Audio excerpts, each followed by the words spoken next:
Salam sejahtera, selamat pagi. Jadi pertamanya kami mengucapkan selamat datang pada semua netizen semua pada sesi FB Live Geomatika University College pada hari ini. Jadi pada hari ini kita amat berbesar hati kerana bersama-sama kita pada hari ini adalah Dekan Fakulti Pendidikan Kemanusiaan dan Asasi Profesor Dr. Mahani. Jadi selamat datang Prof. Terima kasih. So macam mana, dah sarapan pagi semua okey hari ni? Alhamdulillah. Macam mana kehidupan kita masa zaman PKP, okey tak okey? Okey, terlebih dahulu Assalamualaikum warahmatullahi wabarakatuh dan selamat pagi pada semua yang kat luar sana. So kita alhamdulillah dengan adanya teknologi ni kita masih boleh bersiaran walaupun bukan face to face. Ni adalah satu hikmah, mungkin hikmah PKP kan, menyebabkan kita secara tak langsung boleh bertemu secara banyak. Dan saya alhamdulillah sihat dan juga terima kasih kepada pihak Geomatika University College, kepada Prof Moizi yang menjemput saya untuk kita bincang sikit isu-isu secara santai tentang perkembangan dunia pendidikan awal kanak-kanak lah terutamanya, insya-Allah. Okey, terima kasih Prof. Jadi Prof Dr. Mahani ni kira orang yang penting, salah satu ikon di Malaysia ni dalam bidang pendidikan awal kanak-kanak. Boleh tak Prof Dr. Mahani cerita sikitlah lebih kurang tentang sejarah pembabitan Prof, perjalanan kehidupan Prof dalam pendidikan, dan yang pentingnya apa dia wawasan yang Prof Dr. Mahani rasa nak bentuk, nak develop perjalanan pelajar-pelajar di Geomatika dan juga masyarakat secara umum. Okey, sebenarnya untuk mengatakan saya ikon, betul saya nak cakap belum sampai level tu lah. Bagaimanapun saya sangat menghargai pada di luar sana yang sentiasa menjadikan saya sebagai contoh ke ikon ke apa. Kita sama-sama sebenarnya kita sama-sama lah membangunkan dunia pendidikan kepada kanak-kanak. Okey, kalau merujuk balik pada soalan Prof, saya cerita sikitlah background saya sebab ramai mungkin dah tahu. Perjalanan hidup saya peringkat tertinggi pengajian yang saya boleh capai alhamdulillah, saya menamatkan pengajian saya bidang PhD awal kanak-kanak di University of Glasgow, Scotland, UK. Dan saya telah berkhidmat selama lebih kurang 17 tahun di Universiti Pendidikan Sultan Idris, di Jabatan Pendidikan Awal Kanak-kanak, dan situlah passion saya, dan saya sangat terkejar, sangat berminat sehingga saya berhenti pada tahun 2018 secara pilihan dan meneruskan khidmat saya di Geomatika College.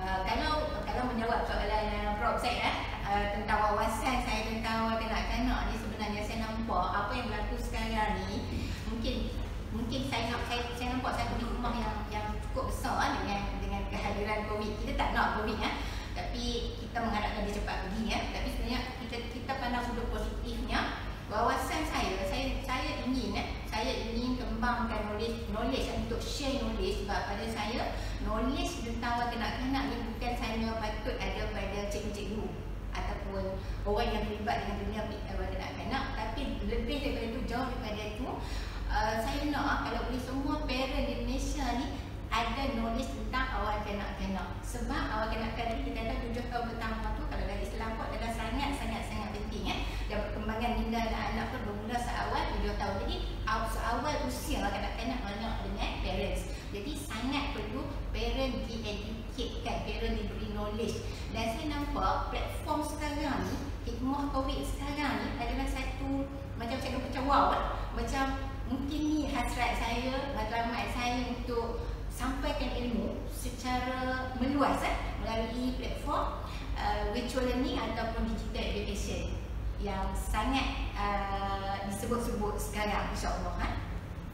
Terima kasih Prof. Selamat datang semua kepada netizen yang baru ikuti FB Live kami. Nampak tu makin lama ramai yang join. Tolong bagi love banyak-banyak sikit. Dan sebelum saya lupa, kita ada, saya akan bagi ibu psikologi percuma. Ibu psikologi tu ada lebih kurang 100 muka surat yang saya tulis masa saya di Universiti Pendidikan Sultan Idris ini, dan saya akan bagikan secara percuma lah, insya-Allah, pada siapa yang komen nak. Siapa yang tak komen nak, bukan tak nak bagi, susah untuk staff kami detect. So you komen nak, nanti staff saya staf Geomatika akan reply balik dan kita akan bagilah buku tersebut insya-Allah. Baik. Hari ini ada macam-macam perkara. Prof Mani akan berikan e-book percuma kepada semua yang hadir pada webinar kita pada hari ini. So, bagi tahu kawan-kawan, bagi tahu semua, share ramai-ramai. Bagi tahu ada FB Live Geomatika University College pada hari ini. Dan bersama kita pada hari ini adalah Profesor Dr. Mani, Dekan Fakulti Pendidikan Kemanusiaan dan Asasi. Tajuk kita pada hari ini adalah bekerja dari rumah dan fokus bagaimana kita nak bina psikologi ibu bapa dan juga psikologi anak-anak pada masa berada dalam suasana PKP pada hari ini. Baik Prof, kalau kita rujuk kepada topik asal kita pada hari ini, dan suka saya kalau kita nak refer pada laporan akhbar harian Metro bertarikh 17 April 2020, Jumaat lepas, saya baru lepas ni. Dalam laporan akhbar harian Metro tu terdapat 353 kes keganasan rumah tangga yang dilaporkan kepada PDRM. Maknanya mereka mangsa datang ke pihak polis dan laporan itu menunjukkan terdapat 353. Dan kalau kita refer balik pula kepada satu laporan daripada Kementerian Pembangunan Wanita, Keluarga dan Masyarakat pula, dalam talian kasih yang diwujudkan oleh kementerian terdapat 135 panggilan. Maknanya apabila dalam tempoh 29 hari saja PKP ini dilaksanakan, kes-kes keganasan rumah tangga ini semakin meningkat. Ingat, ini adalah apa yang dilakukan. Mungkin yang tidak dilakukan itu makin banyak yang kita tak tahu. Jadi mohon sedikit pandangan Prof, apa sebenarnya sedang berlaku pada ketika ini dan apa sebenarnya kesannya pada masyarakat umum? Okey, saya sesuatu yang sangat menduga citakan kalau sebut tentang keganasan rumah tangga dan meningkat sewaktu PKP. PKP ni pergerakan kita terhad dan kejadian tersebut meningkat dan kalau disebut dalam peratus sebenarnya sebanyak peningkatan sebelum ni pun memang dah wujud dah keganasan rumah tangga, tapi semasa PKP ni meningkat sebanyak 57%. Jadi pada saya satu jumlah ataupun peratusan yang sangat besar lah dan bila kita sebut keganasan rumah tangga bukan keganasan di luar, dalam rumah tangga kita sendiri. Okey, yang rumah tangga, kita sebut rumah tangga, siapa yang ada dalam tu? Mak, ayah dan anak-anak lah. Okey, dan keganasan ni berlaku di kalangan kita sendiri, bukan orang lain. Orang tak masuk pun, penjenayah lain tak boleh masuk rumah kita, tapi agak malang lah berlaku. Dan bila kita sebut keganasan rumah tangga merujuk kepada antaranya lah penderaan fizikal, mental, emosi. Okey, pukulan tak semata pukulan fizikal, ini kan nampak torture anak. Okey, marah dekat anak tu tak masuk lagi kes-kes sumbang mahram yang dilaporkan meningkat dalam semasa PKP ni. Okey. Dan alhamdulillah juga kerajaan kita menyediakan platform walau bagaimanapun masih lagi isu ni berlaku sebab banyak faktor lah kalau kita tengok situ. Okey macam tu saya sebut tadi bila kita tengok faktor ni dan kita tengok balik kepada tajuk kita hari ni, dan tajuk ini adalah psikologi bekerja di rumah, lebih kurang macam itulah. Okey, apa maksud psikologi? Psikologi kan ada ilmu kejiwaan. Ilmu tentang psikik ilmu jiwa. Kita tak nampak, konsep tak nampak, Prof tak nampak jiwa saya dan saya pun tak nampak jiwa Prof tapi Prof boleh nampak, saya boleh baca Prof melalui tingkah laku Prof. Okey, Prof stres, Prof happy. Sebab tu dalam psikologi ni kita kata kajian tentang tingkah laku manusia. Dan kita memang berhadapan dengan manusia hari-hari. Tambahlah mak dengan ayah. Okey, mak dengan ayah sangat-sangat perlu memahami tingkah laku. Suami kena faham tingkah laku isteri dan isteri kena faham tingkah laku suami. Dan nak faham ni, everything born to be, dia kena belajar. Macam mak kita dulu, mungkin orang kata mak dulu tak belajar. Yes, mak kita tu tak belajar, tapi mak kita banyak observing daripada seeing. Kita sekarang ni banyak seeing perhati tau. Tengok. Observing ni, perhati, tengok. Sebab tu mak kita dulu, dia boleh urai satu persatu. Perangai abang lu, perangai kak Noh, perangai apa. Sebab, dan dia boleh suit. Dengan abang Noh, dia layan macam ni. Dengan kak Noh, dia layan macam ni. Okey, kita patah balik kepada yang tadi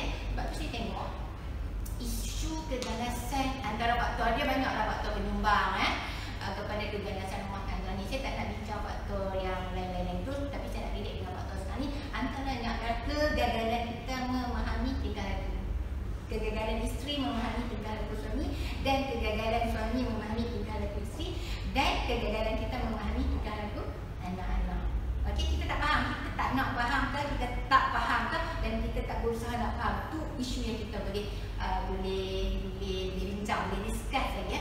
Sebab tu pada saya lah sangat perlu kepada antara kita sebenarnya Islam pun kalau kita tengok memahami dan kalau kita tengok dalam surah Yusuf kalau tak silap saya Nabi Yaqub dia panggil dia bunaya dia panggilan yang sangat lembut kalau tak silap saya tak cakap panggilan tu sendiri dah boleh melembut di hati. Dia tak panggil contoh nama saya Mahani Mak saya tak panggil saya Mahani, dia kan guna shortcut lagi Ani. Okey, dah tahu dah rahsia tu. Dan lagi sebut dia bunyi wahai anak kesayanganku. Nabi Yaqub kalau tak silap saya panggil pada Nabi Yusuf dengan satu panggilan yang sangat lembut. Dia tu tingkah laku dan sebenarnya kalau disebut psikologi semua tingkah laku ni dipelajari. Tingkah laku yang tak dipelajari ni tingkah laku yang mula-mula kita lahir. Kita lahir contoh kalau kita panggil tingkah laku refleks. Contoh ni tangan bayi, kita ambil dari kita letak macam tu, dia akan genggam. Tingkah laku menyusu. Macam mana mak dia letak dia dekat puting mak dia dan dia tulis berhisap. So benda-benda macam ni yang tu yang Allah bekalkan dekat kita. Tapi tingkah laku yang lain tu semua dipelajari dan kita kena belajar memahami. Okey? Baik, terima kasih Prof. Okey, sekali lagi selamat datang kepada semua yang baru bersama dengan kami dalam Live Jumatika University College. Sila like banyak-banyak dan tuan-tuan sedang hadir sekalian boleh meletakkan pertanyaan di komen tu. Nanti kami akan pick up soalan-soalan tuan-tuan dan puan-puan akan boleh saya tanyakan kepada Prof. Dr. Mani hari ini.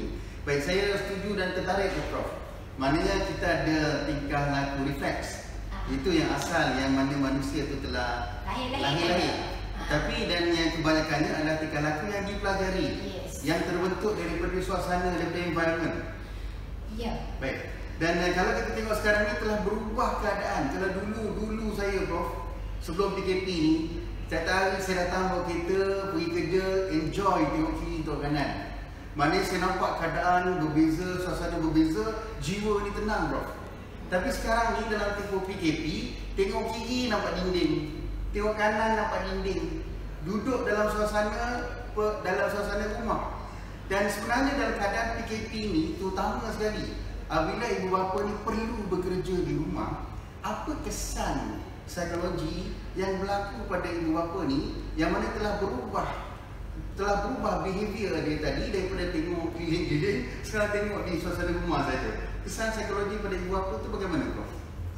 Okey, Dina sebut bekerja dari rumah sebenarnya istilah bekerja dari rumah ni bukan satu istilah yang baru. Okey, cuma mungkin antara kita tersedar kewujudan bekerja dari rumah waktu PKP. Sebenarnya kalau kita tengok di negara-negara barat terutamanya ramai yang telah memilih untuk bekerja dari rumah. Terutamanya di bidang-bidang tertentu seperti accounting, konsultan, ramai yang telah memilih untuk bekerja di rumah. Sebab tahu dia banyak faktor lah. Dan pada saya bukanlah satu isu yang pelik pun Cuma sekarang ni bila kita nak kaitkan di Malaysia lah, kita bincang situasi Malaysia sebab kita belum pernah alami benda ni. Sebab itulah kalau PM kita kata kehidupan COVID merubah kehidupan kita. Yes. Okey, COVID merubah kehidupan kita. So siapa yang tak nak merubah kehidupan walaupun COVID dah datang akan bermasalah. Okey, COVID hadir untuk mengubah. Mungkin tu hikmah yang kita kena fikir. COVID datang untuk bagi ruang dekat kita, untuk kita berfikir, kita muhasabah ni dan berubah dan berhijrah. Okey, jadi sebab itulah kalau kita tengok fenomena baru masuk ke Malaysia. Terutamanya lah walaupun sebelum ni memang ramai pun terutamanya yang buat bisnes tu bekerja dari rumah. Okey, saya pun sebelum saya masuk join Medica, saya bekerja dari rumah. Saya tak stop kerja walaupun saya boleh juga pencen awal. Saya tak stop kerja dan saya saya cakap based on pengalaman saya Prof. Jadi bekerja di rumah bermaksud kita terpaksa uruskan satu urusan dengan dunia luar, tapi dalam masa yang sama kita juga terpaksa menguruskan urusan yang berkaitan dengan hal rumah tangga. So tanggungjawab kita akan bertambah. Kalau dulu kita pergi kerja, macam Prof kata tadi, pergi kerja, so tinggallah apa yang berlaku di rumah tu. Balik rumah nanti urusan rumah pula, tak bawa hal office pula. Sebab sekarang tak lah.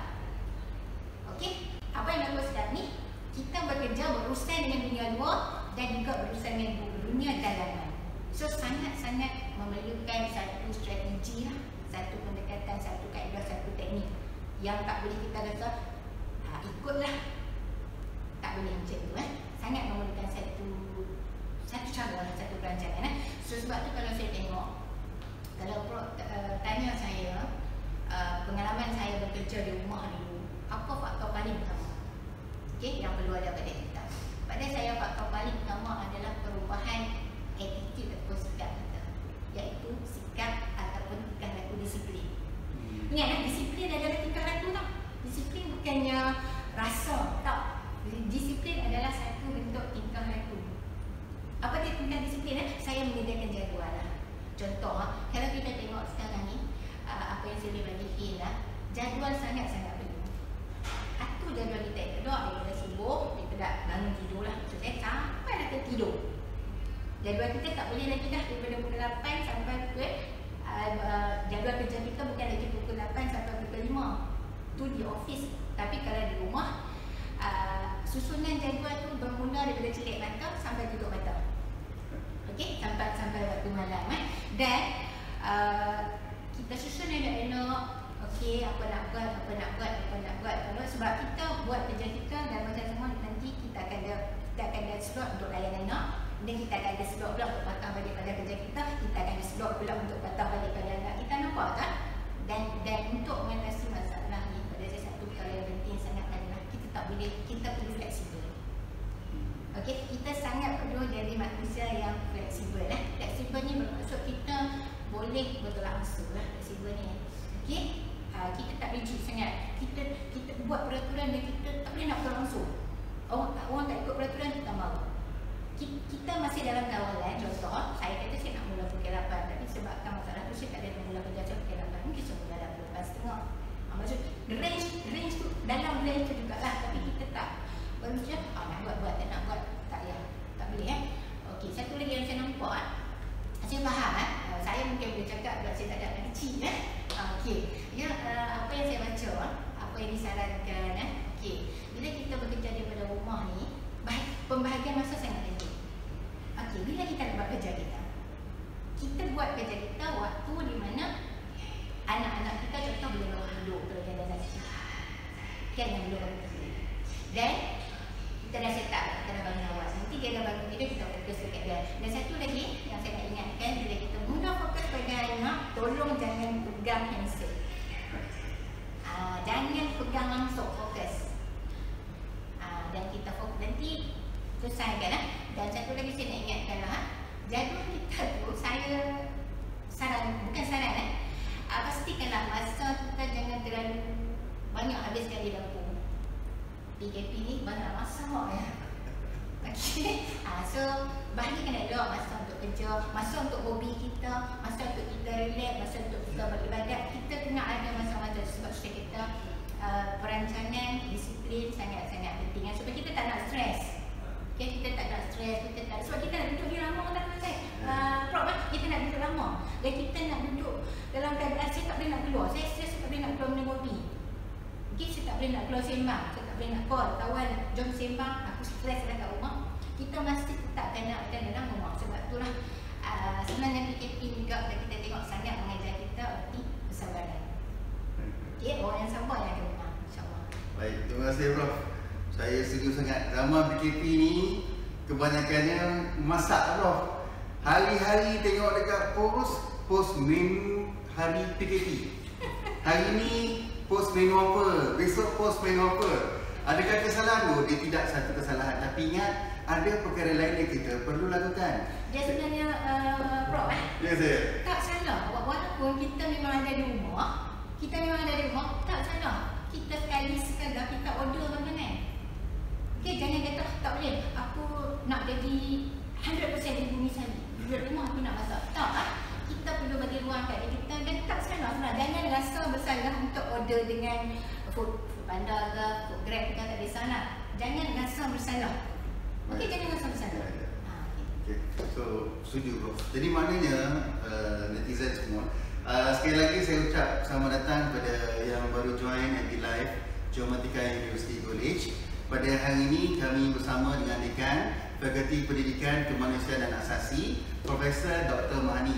Dan topik kita pada hari ini fokus kita kepada bekerja di rumah, psikologi ibu bapa dan anak-anak. Jadi yang tertarik saya dari Prof dari sudut disiplin.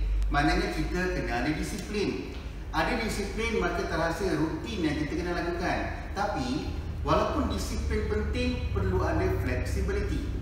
Zaman berubah, keadaan berubah, maka alam juga berubah, maka kita perlu berubah. Oleh kerana itu yang saya boleh pick up tadi daripada poin Prof adalah ibu bapa perlu berubah dalam suasana ini. Kalau tidak, maka ibu bapa akan menghasilkan satu kecelaruan dalam rumah tangga yang menghasilkan yang direpotkan tadi berlaku keganasan rumah tangga.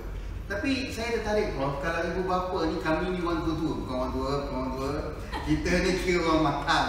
Pada masa kita ni orang matang, kita faham perlunya berubah. Kita faham perlunya berlaku fleksibel. Tapi bagaimana pula yang kita nak bincang ini adalah mengenai anak-anak yang pada ketika ini, sebelum ni dia boleh keluar ke mana-mana, tapi sekarang dia berada di rumah menghadap muka ibu dan ayah. Apa psikologi kanak-kanak yang berlaku pada ketika PKP ini, Prof? Okey, kalau kita tengok macam saya kata tadi, dalam masa PKP ni sepatutnya anak kita merasa sangat selamat. Sebab apa? Sebab dia di samping mak ayah. Okey? Bukan di samping cikgu atau di samping orang lain lah. Tempat yang paling selamat di dunia adalah rumah lah sebenarnya, sepatutnya lah. Tambah PKP ni sebenarnya ada kajian menunjukkan kalau kena calonnya anak-anak akan sangat rasa selamat. Okey, masalahnya sekarang ni kenapa tak berlaku sangat keadaan rasa selamat. Macam saya kata tadi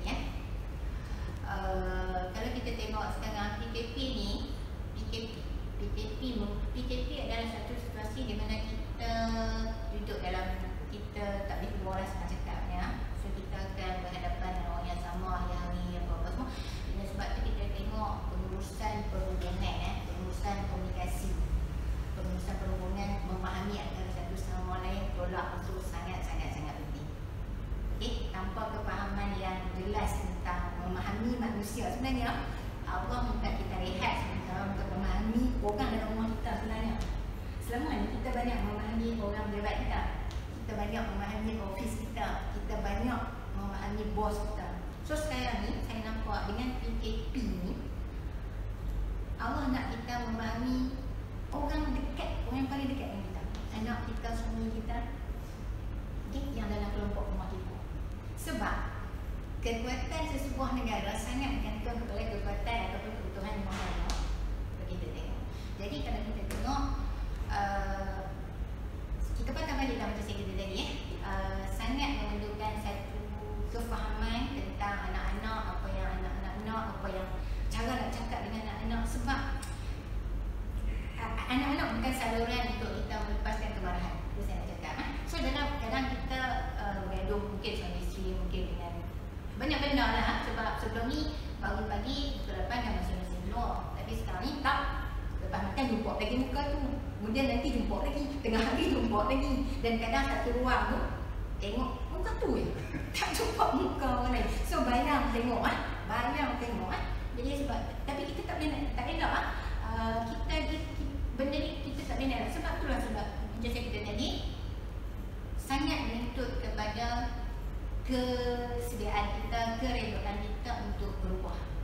Okey, berubah dan memahami. Dan satu lagi, saya nampak di sini, dalam masa ni lah juga sebenarnya kita jangan jadikan ruang PKP ni ruang mewujudkan trauma dalam diri anak. Sebab anak-anak memerhati. Anak-anak memerhati dengan jelas. Entah apa kita, mak buat apa, ayah buat apa, mak, ayah buat dekat mak ke, berlaku keganasan ke. Dan anak-anak akan follow dan kajian menunjukkan trauma anak-anak ni akan bagi efek sampailah anak-anak tu mati ataupun sampai dewasa. Kalau kita tengok teori Erikson, teori Freud, apa yang berlaku sekarang ni akan bagi efek bukan sekarang, akan bagi efek nanti bila di rumah tangga. Dan kalau tak diperbetulkan situasi, akan bawa dia akan rotate tau. Dia pula akan jadi kerja nasihat akan berlaku pula dalam rumah tangga. Sebab tu kan kita cuba, kita yang dewasa ialah kita, anak kita ikut kita, follow kita, senang. Jadi kita yang dewasa ni lah sebagai parent yang terpaksa kawal diri kita, cari ilmu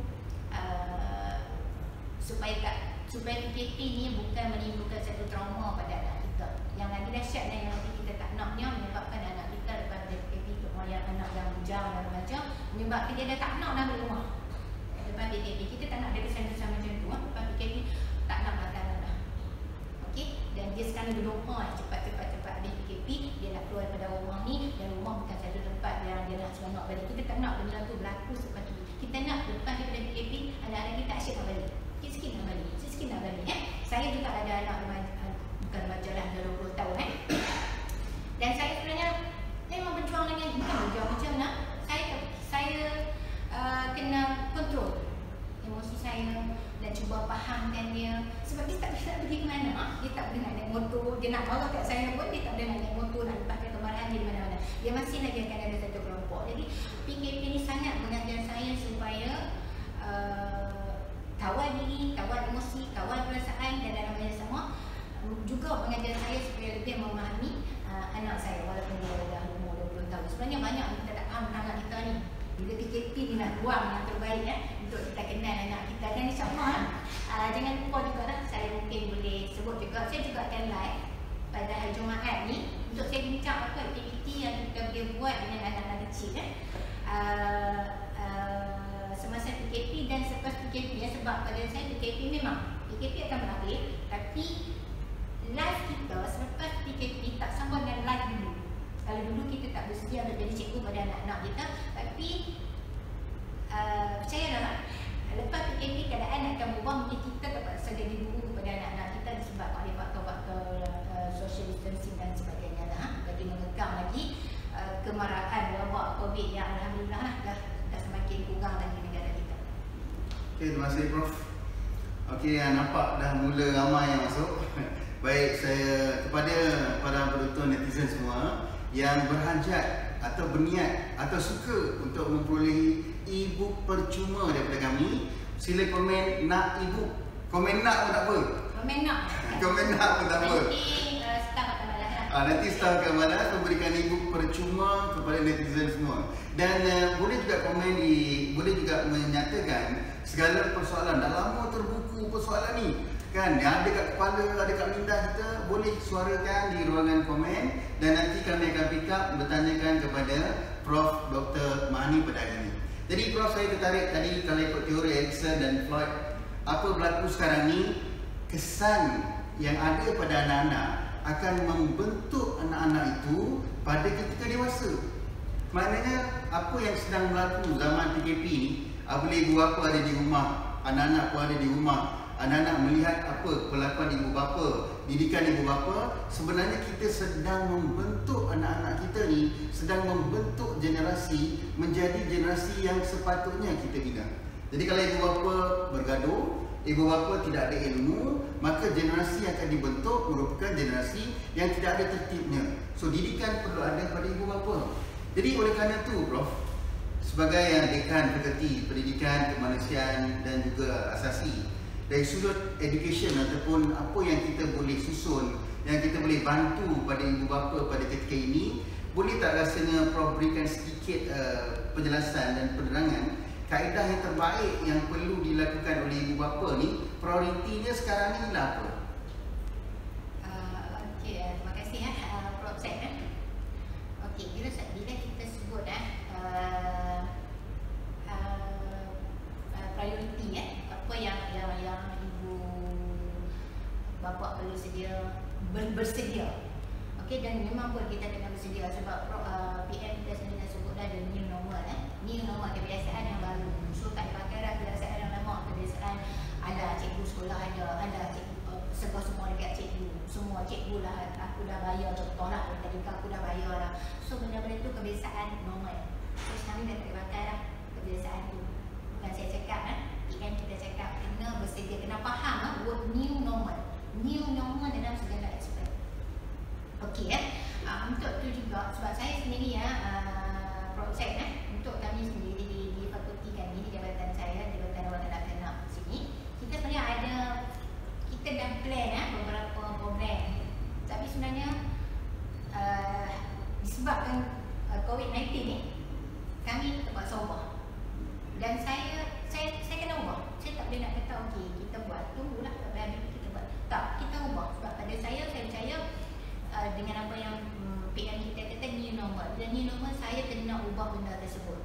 ubah strategi saya, ubah atau apa-apa. Okey, bila kita relate balik dengan apa yang Prof cakap tadi pada parent okey, untuk tu saya mula terfikir dengan situasi COVID, dengan situasi selepas PKP, dengan semasa PKP, saya berbincang dengan CEO kita, Puan Zira. Okey, saya berbincang, saya kata saya nak buat satu kursus perkembangan profesionalisme. Okey, bila saya sebut profesionalisme ni, kita kena ingat kalau dulu profesionalisme ni merujuk kepada orang yang bekerja. Tapi sebenarnya tak, profesionalisme kita sebagai parent juga adalah satu pekerja. Menjadi parent adalah satu kerja. Dan kita juga memerlukan perkembangan profesionalisme. Sebab tu saya kata saya nak buat satu kursus, saya nak offer kursus-kursus jangka pendek sejam, 2 jam macam tu atas platform dengan menggunakan platform e-learning ke ataupun digital learning ke. Atas platform tu saya nak offer kursus-kursus yang dekat dan yang perlu difahami oleh semua pihak, sama ada cikgu ataupun parent. Contoh kursus yang ada saya offer dalam tu antaranya memahami bagaimana untuk melatih bagaimana untuk melatih anak ke tandas, anak kecil ke tandas, bagaimana memahami tingkah laku menggigit. Okey, bagaimana membentuk emosi, meningkatkan harga diri kanak-kanak kecil. Kanak-kanak saya tak nak bincang sebab yang besar-besar. So benda-benda yang bagaimana membentuk daya kepimpinan dalam kalangan anak-anak kecil. So kursus-kursus yang macam tu. Sebab pada saya ni adalah kursus-kursus ataupun short course yang saya tak target dan fokusnya bukan sekadar cikgu, tapi fokusnya pada ibu bapa juga terutamanya. Dan kalau tengok nanti ni, insyaAllah dalam esok ataupun lusa saya akan riliskan lah. Saya dah sediakan lebih daripada 30 kursus sebenarnya. Okey, lebih daripada 30 kursus yang saya nak kursus-kursus ni di akses sebab COVID-19 tidak boleh menghalang kita daripada terus belajar. Okey, kita tak boleh sebab perkembangan drastik dunia sangat memerlukan orang-orang yang berilmu. Okey, dan kita tak boleh nak belajar, dan kita tak boleh nak jadikan COVID ni dah tak boleh nak attend kursus, dah tak boleh nak attend kelas, so tak boleh belajar lah. Kita ingat balik kisah dalam surah Al-Kahfi di mana Nabi Musa belajar daripada Nabi Khidir belajar sampai walaupun kalau ikut tu Nabi Musa darjatnya lebih tinggi daripada Nabi Khidir, tapi Nabi Musa sanggup belajar sebab belajar ni adalah satu benda yang kita kena belajar daripada mula lahir sampai ke yang lahir. Kan? Sebab tu dah mula lahir macam mana nak belajar? Sebab tu mak kena ajar anak. Sebab tu kita digalakkan baca surah ni, baca selawat, baca apa tu. Sebenarnya kita sedang mentarbiyah anak dalam kandungan. Dan tinggallah kaki. Sebab tu atas prinsip ni lah saya mengambil peluang, saya ubah strategi saya dan saya memikirkan saya tak nak skop saya kecil sangat. Just untuk lepas saya SPM, lepas saya STP, dah datang belajar kat tempat kita. Saya tak nak lah. Saya nak luaskan lagi skop pendidikan tu merangkumi ibu bapa. Kita nak ibu bapa jadi pelajar kepada jaga kita. Sebab tu kalau kita tengok dia boleh dapatkan platform CJ Kursus Perkembangan ni, dia boleh dapat juga platform yang kedua iaitu kita sediakan untuk lepasan SPM, kita sediakan diploma awal kanak-kanak, dan kita sediakan juga ijazah sarjana muda pendidikan awal kanak-kanak, dan kita juga sediakan sekarang ni master pendidikan awal kanak-kanak, dan kita juga dah ada pelajar yang mendaftar PhD dalam bidang pendidikan awal kanak-kanak. Okey, dan saya nak bawa setinggi itu parent kita di Malaysia. Okey, insyaAllah lah tu cita-cita saya, dan saya sebenarnya sangat berterima kasih lah kepada pihak Jamaica yang banyak membantu merealisasikan hasrat saya, wawasan saya untuk menjadikan dunia pendidikan awal kanak ni adalah satu pilihan ibu bapa. Okey, untuk menambahkan ilmu. Okey, sebab kita sangat ibu bapa adalah calon terbaik, bukan ibu bapa adalah guru pertama untuk anak-anak.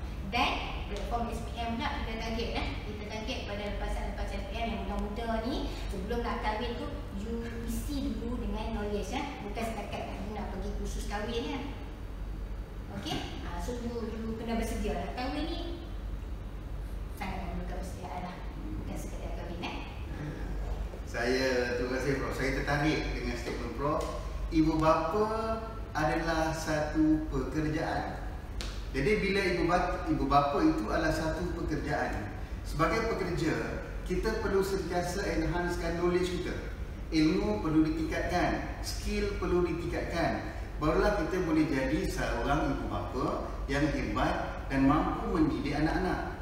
Dan saya rasa suka bila dengar tadi dari segi Profesor Dr. Mahani pun di Fakulti Pendidikan Kemanusiaan dan Asasi telah menyusun program bukan sahaja daripada diploma sampai ke PhD dalam bidang pendidikan anak-anak.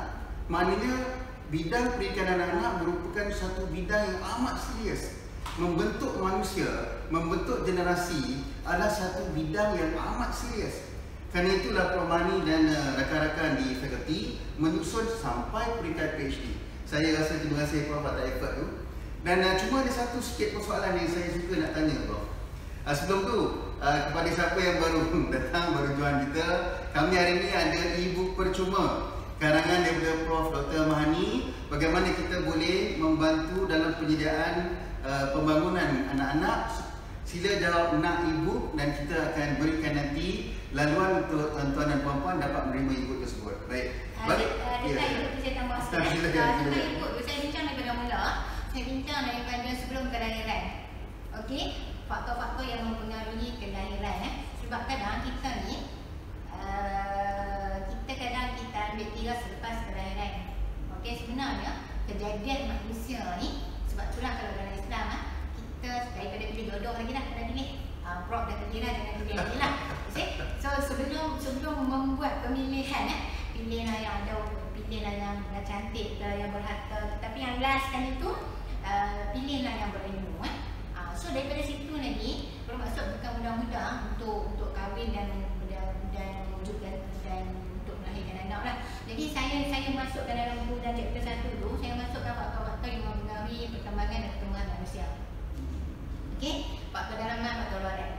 Okey, saya letak dalam tu supaya kita faham walaupun proses kelahiran tu sendiri sebenarnya. Okey, proses kelahiran normal dengan tak normal. Okey, tak normal ni maksudnya season lah.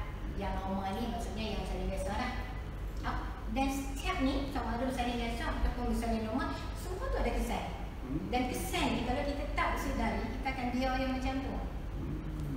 Okey, dan saya sendiri menyambut kelahiran cucu-cucu saya.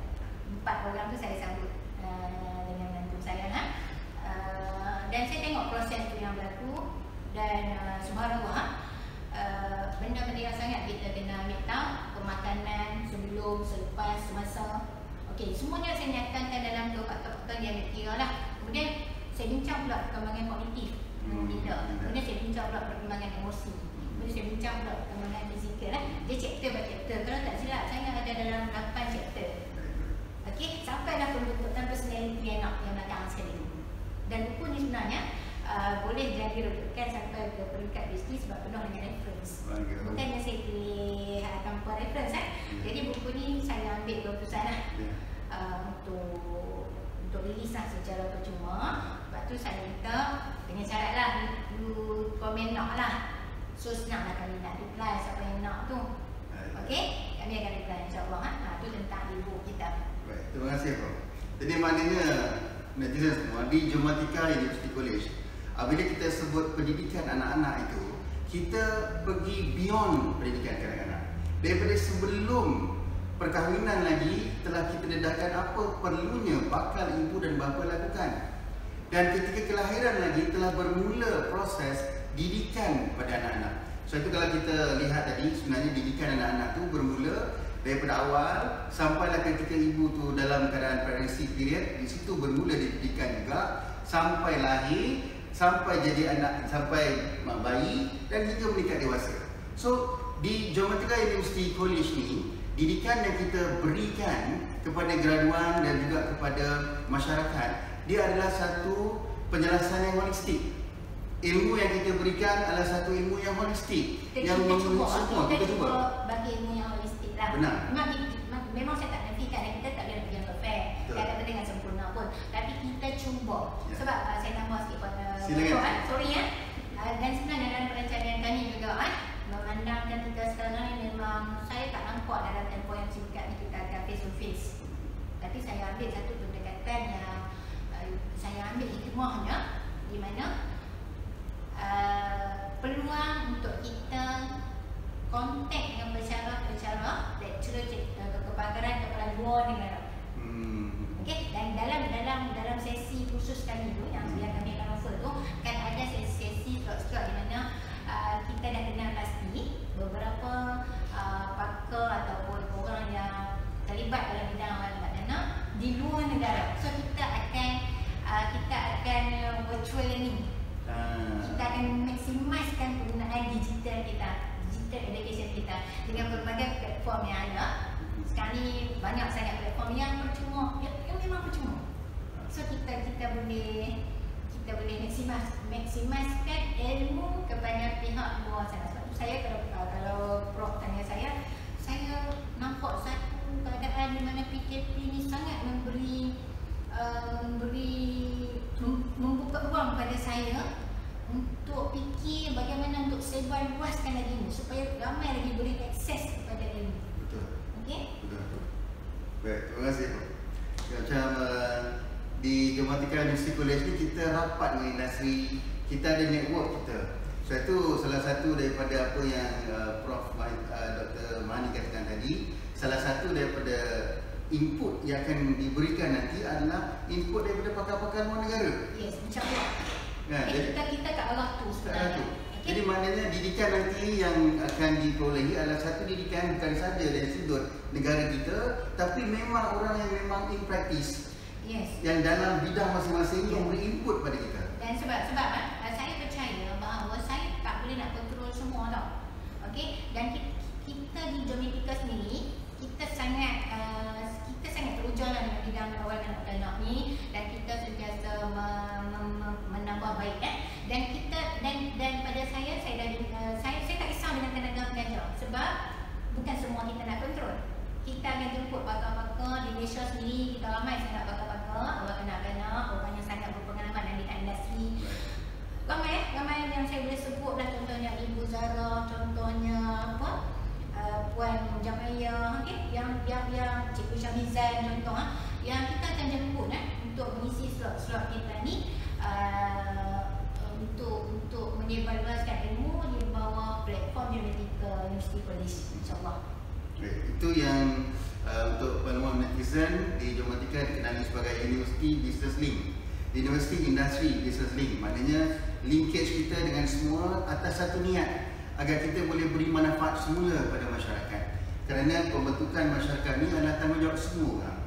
Dan maknanya Prof, di zaman PKP ketika ini, cara training ataupun kursus tu akan dilaksanakan secara online, Prof. Okey, insyaAllah kita akan buat sebab Ketua Pengarah Kesihatan kita yang kita kasihan, Datuk Nur Syah, sebenarnya hari ni birthday dia. Ya, mesti dia. Selamat hari jadi Datuk. Dan kita sangat berbangga lah dengan orang-orang yang macam tu, yang mempunyai ilmu yang holistik, yang kita tengok bila cara dia berbincang. Saya sebut sikit lah benda macam ni. Okey, kalau kita tengok apa yang pendekatan Malaysia ni, Malaysia belajar daripada kejayaan orang. Okey, apa yang berlaku dekat Malaysia sekarang dan kita tengok ada juga negara-negara yang bertaraf maju yang tak nak belajar daripada orang sombong, contohlah. Itu perkataan saya. Okey, dan kita boleh tengoklah apa yang berlaku kepada negara-negara tersebut lah, contoh. Dan kita sangat betapa dengan humble-nya orang PM kita, humble-nya, sebab saya nak relate dengan kita sekarang, humble-nya Datuk Dr. Malaysia. Kalau kita tengok dalam dia kata kita belajar daripada negara luar, kita tengok apa yang dia berlaku dan kita atur strategi kita berdasarkan kejayaan orang. So jejak kejayaan tu dah ada. So macam tu juga dalam industri awal kanak-kanak. kita cuba kumpul orang-orang yang berjaya ni. Okay, sebab kita tak perlu, kita tak nak fikir banyak sangat lah. Dia dah ada terbukti, dah ada result, dah berjaya. So kita follow je lah. Itu yang saya nak buat. Sebab tu kalau kita tengok dengan platform yang ada sekarang ni, tanya saya dulu tadi kan? Platform yang nak kenal kan? Okey, macam mana nak menjalankan? Sebab saya petik tadi lah Datuk Dr. Malaysia kata 6 bulan ni kita memang tak nak buat apa. Memang kita tak dibenarkan untuk berkumpul lah, tu saya cakap. So takkan 6 bulan ni, tu 6 bulan minimal. Mungkin setahun. Okey, kita tak tahu, kita tak nak juga sebab COVID ni satu makhluk Allah yang kita tak nampak. Kalau kita nampak senang. Kita kan galuan ni, kita ada galuan lain. Tapi sebenarnya dia berkeliaran. Sebab tu kita jangan berkeliaran. Biar dia berkeliaran. Kan? Okey. So, saya nampak kita tak nak, okey, tu cerita COVID. Biarlah dia. Tapi yang penting sangat cerita kita.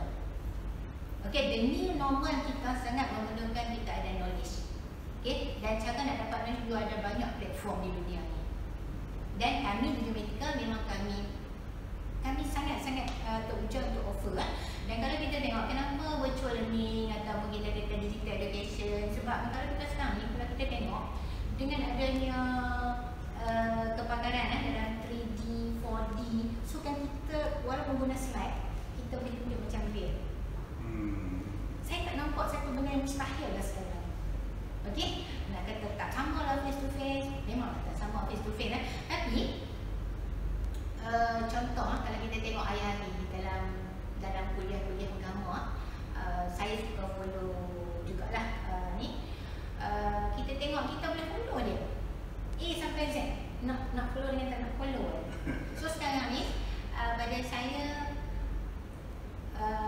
langsung tak ada alasan dan saya macam saya sebut tadi lah, insya-Allah lah Prof Zain kita akan ukurkan lagi, saya akan tengok balik lagi silibus kita dalam diploma, dalam degree. Okey, sebab kita nak sesuaikan dengan perkembangan semasa. Okey, kita nak sesuaikan dengan apa keperluan sekarang. Kita tak nak silibus kita updated. Tak boleh pakai lah. Kan kita boleh ubah 30% kan? MQA membenarkan setiap mesti ubah 30%. So kita ubah yang 30% tu. Kita ubah supaya sesuai dengan perkembangan semasa, memenuhi kehidupan dan new normal tu. Kita dah tak boleh nak tunjuk okey macam ni buat macam ni, okey nak buat nak mandikan bayi macam ni. So kita dah kena ubah banyak dah. So dalam kita banyak benda lah yang saya kena tengok balik insya-Allah untuk menjadikan Geomatica ni satu universiti industri. Maksudnya kan bila dia keluar daripada Geomatica, dia memang boleh buat. Kita nak student yang macam tu. Kita nak orang yang boleh create job. Kita tak nak lagi orang yang tunggu job. Betul. Kita nak dia boleh create job. Dia tahu nak buat apa. Dan kalau saya tengok kalau nak bincang tentang kerjaya orang kanak-kanak ni, saya nampak banyak sangat kerjaya selepas daripada PKP. Okey, banyak sangat. Okey, kerjaya lepas PKP ni dan cuma tapi kerjaya-kerjaya macam saya kata tadi sangat memerlukan ilmu. Okey, bila ada ilmu tu kita kena carilah, dan ilmu ni tak boleh dapat dengan mudah.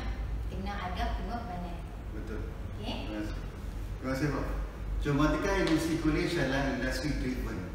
Itu yang tadi sebagaimana yang dijelaskan oleh Prof Dr. Mani. Apa yang kita sedang buat, kita memastikan semua mendapat ilmu yang sempurna. Ibu bapa adalah satu pekerjaan dan pekerjaan perlu mendapat ilmu yang lengkap. Dan kita lihat juga daripada kajian dan juga daripada discussion kita dengan pakar-pakar yang lain, bidang awal kanak-kanak ni akan ada potensi selepas PKP. Jadi Prof, kalaulah ada di antara netizen ni perlukan maklumat tambahan tentang kursus, bagaimana saya nak sambung belajar dalam keadaan saya dekat rumah, macam ni saya ni duduk dengan anak-anak tapi saya perlu update saya punya knowledge, di manakah boleh para ibu bapa ini mendapat maklumat, dan juga bagaimanakah kaedah pendaftaran nanti Prof? Okey, untuk cara mudahnya, boleh layani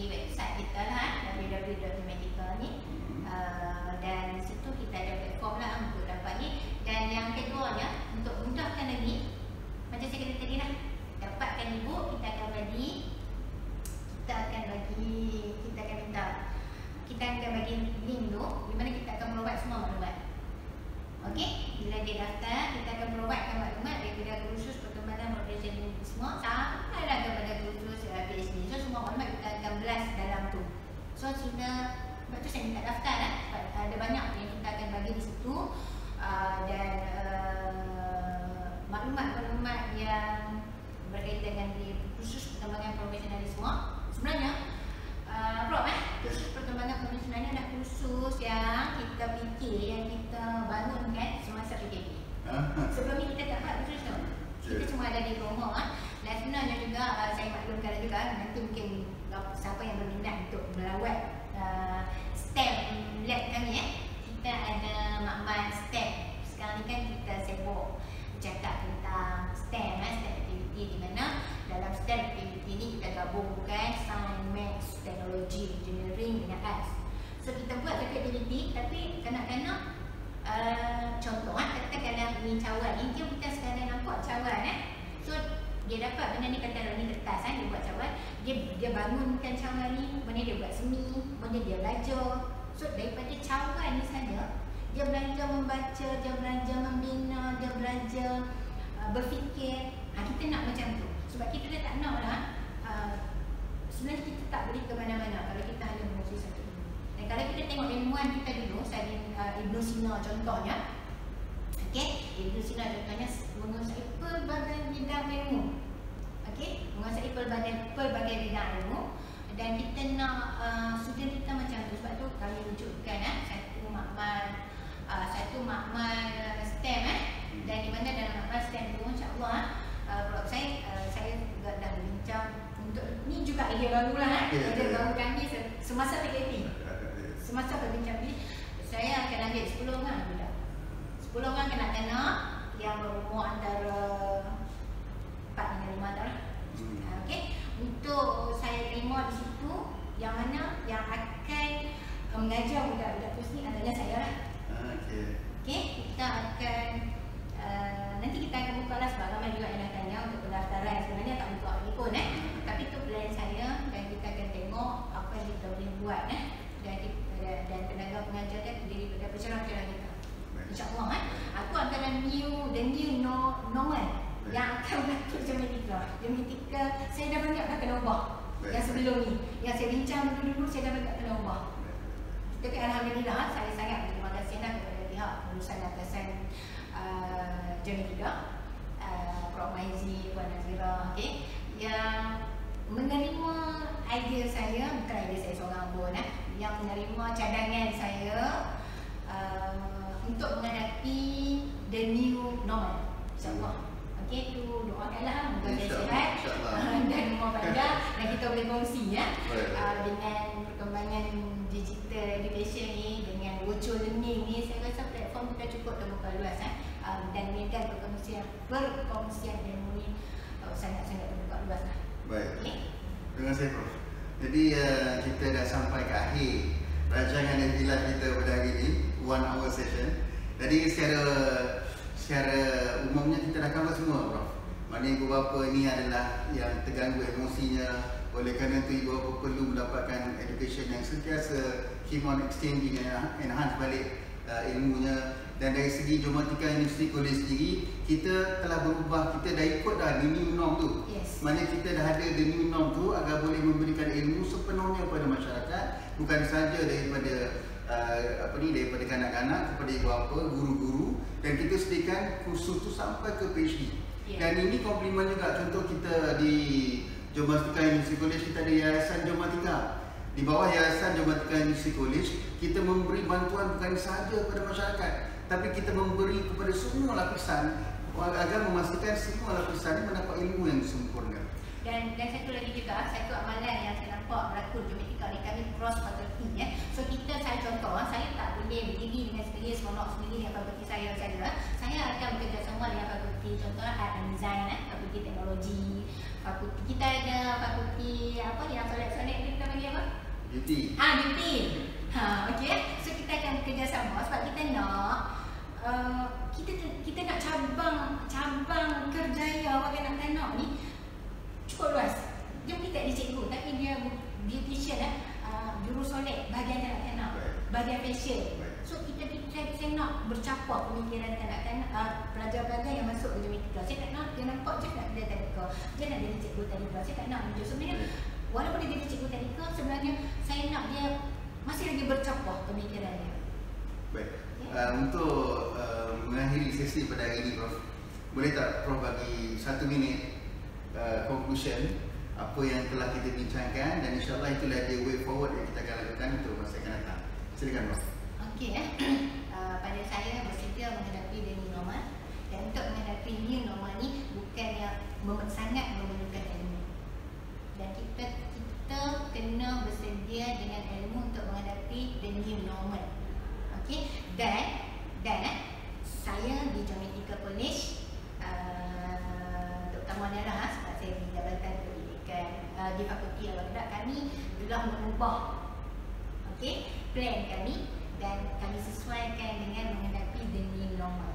Jadi saya sangat menganjurkan boleh tengok website kami untuk dapat maklumat detail tentang kursus yang kami tawarkan, dan selalulah masuk dalam tu sebab semuanya akan berubah insya-Allah bagi menghadapi the new normal seperti yang dikatakan oleh pihak kita. Dan new normal ni sebenarnya kita kena ingat bukan untuk Malaysia saja, untuk dunia.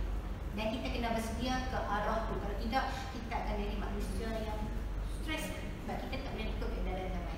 Terima kasih, Prof. Satu conclusion yang simple, sweet dan lengkap. Jadi terima kasih banyak-banyak kami daripada Jumitika University College di atas sesi yang telah diberikan oleh Prof. Dr. Mani yang merupakan Dekan Fakulti Pendidikan Kemanusiaan dan Asasi.